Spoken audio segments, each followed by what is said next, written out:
Evacuation orders were issued in Ingram, where entire RV parks were torn apart by the rushing floodwaters.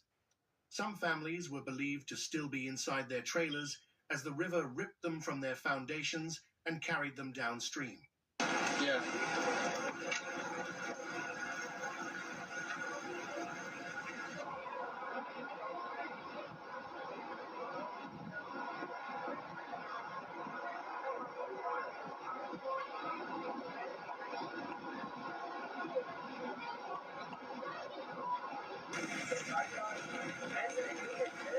I feel so bad.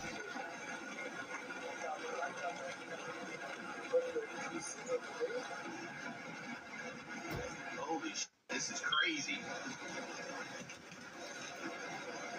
Me? Wow.